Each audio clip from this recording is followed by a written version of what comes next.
नमस्कार प्रिय विद्यार्थियों, आज की ऑनलाइन कक्षा में फिर एक बार आपका स्वागत है। आज का हमारा जो विषय है वह सेकेंड यूनिट हम प्रारंभ करने जा रहे हैं। अध्याय 2 हमारा जो ग्रामीण परिवार है सेकेंड पेपर का, हम उस विषय को लेकर के चलते हैं कि ग्रामीण परिवार के बारे में हम समझ के आए हैं। कृषक समाज पिछली कक्षा में हमने पढ़ा था कि कृषक समाज किसे कहते हैं, क्या है।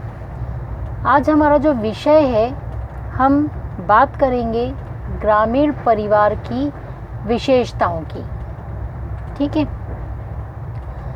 तो ग्रामीण परिवार की यदि हम विशेषताओं की बात करें तो सबसे पहले हम ये जानेंगे कि जो ग्रामीण समाज है, जो ग्रामीण समाज में जो परिवार पाए जाते हैं, तो वो वास्तव में ग्रामीण जो पर्यावरण है, जो वहाँ का वातावरण है और वहाँ से जो उपस्थित कारक हैं, उनसे ग्रामीण समाज में जो ग्रामीण परिवार है वो किस तरह प्रभावित होते हैं, इसकी बात हम कर रहे हैं।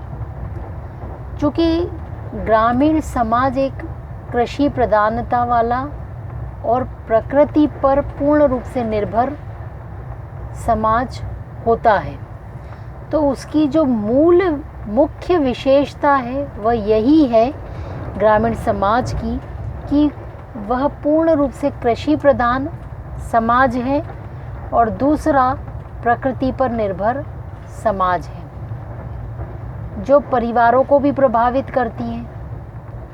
और ग्रामीण परिवार का सबसे जो छोटा रूप देखने को मिलता है वो किससे मिलता है कि पति पत्नी और बच्चों से मिलकर के, और अधिकांशतः पितृस्थानीय, पितृवंशीय एवं पितृसत्तात्मक परिवार ग्रामीण परिवार की श्रेणी में माने जाते हैं। अर्थात क्या कि जो हम गांव में जो परंपरा हमें देखने को मिलती है वह हमें पितृ सत्तात्मक ही परंपरा देखने को मिलती है। अर्थात पिता के बाद में पुत्र, फिर पुत्र से फिर उसका पुत्र, इस तरीके से उसमें संपत्ति का हस्तांतरण पिता से पुत्र को होता जाता है, जिससे कि आगे आने वाली पीढ़ी, बच्चों का जो वंश है वह चलता है, और जो वंश है आगे आने वाला उसका जो परिचय होता है वह पिता के परिवार द्वारा ही दिया जाता है, न कि माता के द्वारा। और विवाह के बाद पति पत्नी के घर पर जाकर आकर निवास करती है। इसी से ही वहाँ से उसका जीवन परिवर्तित हो जाता है। क्योंकि कृषि प्रधान समाजों में जो परिवार का रूप देखने को मिलता है वह हमें संयुक्त रूप देखने को मिलता है, और एकल परिवार यानी उसमें जो कम सदस्य होते हैं उनकी तुलना में सदस्यों की जो संख्या है वह संयुक्त रूप के जो परिवार है उनमें अधिक होती है। और जो संयुक्त परिवार हैं उनमें कम से कम 2-3 पीढ़ियों के सदस्य एक साथ इसमें रहते हैं। इन मुख्य बिंदुओं के आधार पर ही ग्रामीण परिवार की जो मूल विशेषताएं हैं उनको हम परिभाषित कर सकते हैं, जो कि निम्नलिखित है।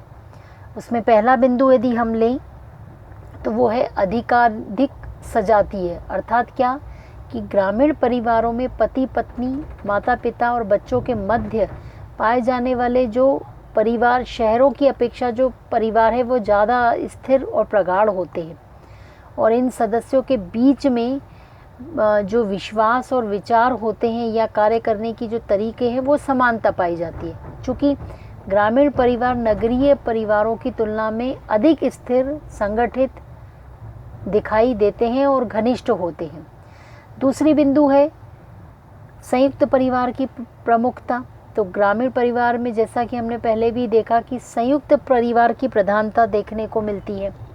इसमें 3 या अधिक पीढ़ियों के सदस्य साथ साथ रहते हैं और खाते पीते हैं। इनकी संपत्ति भी सामूहिक होती है। चूँकि परिवार के सभी सदस्य परस्पर अधिकारों और दायित्वों से एक दूसरे से बंधे रहते हैं, तो उनमें जो भी कर्तव्य और अधिकार या उनके जो दायित्व रहते हैं वो एक दूसरे पर निर्भर अत्यधिक करते हैं।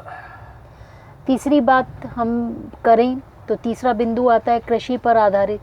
ग्रामीण परिवारों का जो मुख्य व्यवसाय ही कृषि है और परिवार के अधिकांश सदस्य कृषि कार्य में ही लगे रहते हैं, इसलिए ग्रामीण परिवारों को कृषि परिवार भी कहा जाता है।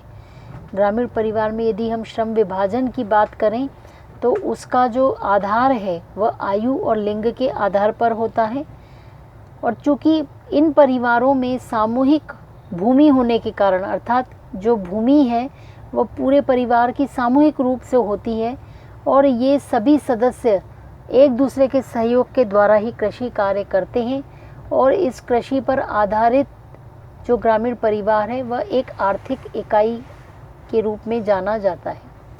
चौथा बिंदु होता है उच्च अनुशासन एवं अन्योन्याश्रित।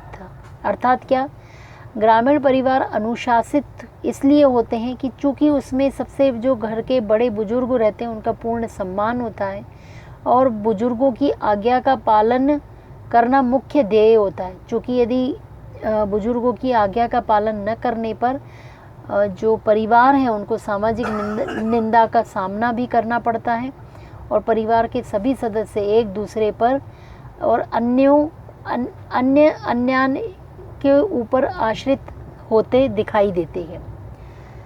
पांचवा बिंदु यदि हम बात करें तो वो है परिवार में पिता की सत्ता, जो कि हमने पहले ही बात की कि ग्रामीण परिवार अधिक संगठित होते हैं और इसमें जो परिवार के मुखिया का सदस्यों पर अत्यधिक नियंत्रण होता है और एक प्रकार से उसकी जो परिवार पर निरंकुश सत्ता रहती है।